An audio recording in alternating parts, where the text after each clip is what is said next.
Hi, my name is Cullum, and the goal of today's video is to give you guys a little bit of insight into what it takes to make your very own DIY chalkboard. There's a few things to consider before you go ahead and make your own board. Number one, its purpose.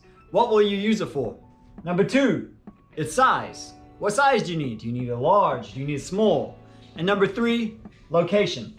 Where will you mount it? Will it actually be a wall? Will it be mounted to a wall? Will it be mounted to a workbench like mine?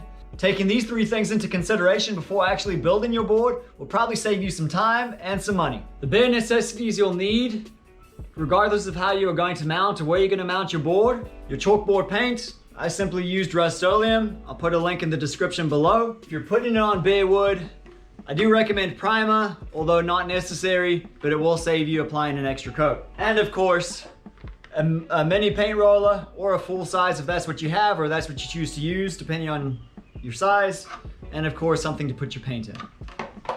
Is primer necessary? I'm not exactly a paint expert, but there's two distinct things that from my experience I've discovered. One, it for sure helps the paint adhere to whatever you are trying to paint. Two, wood is very porous, therefore by applying a coat of primer, it will actually save you having to apply more than likely 2 additional coats of actual paint. And keep in mind, primer is cheaper than actual paint. The purpose of my chalkboard is to be used as a project planning / tracking board, as well as a video backdrop for my Built to Venture channel. My board will be mounted to my existing workbench, therefore I built a frame accordingly. If you are putting your chalkboard inside your house, there are 2 simple ways to avoid having to make a frame. One, tape off your chalkboard area and actually paint the wall directly. You could even apply some pallet wood to define the border. 2, paint a project panel, attach it directly to the wall via the wall studs or drywall anchors.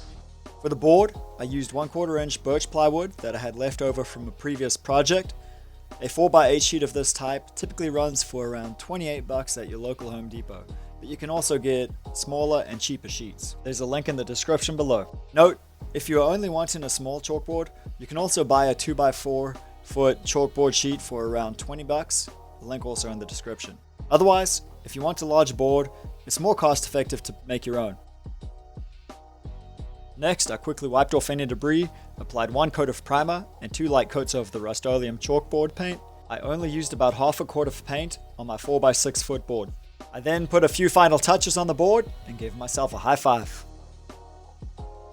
Now that the board's done, go buy yourself some chalk if you haven't already, customize your board, and put it to use. I hope you guys enjoyed the video. I hope it was simple and easy to follow. If you guys enjoy the adventure lifestyle, go follow my other YouTube channel, Built to Venture. Otherwise, that is all for this video. Don't forget to hit the like button. If you haven't already, hit the subscribe button. I wish you guys the best. Have a blessed day.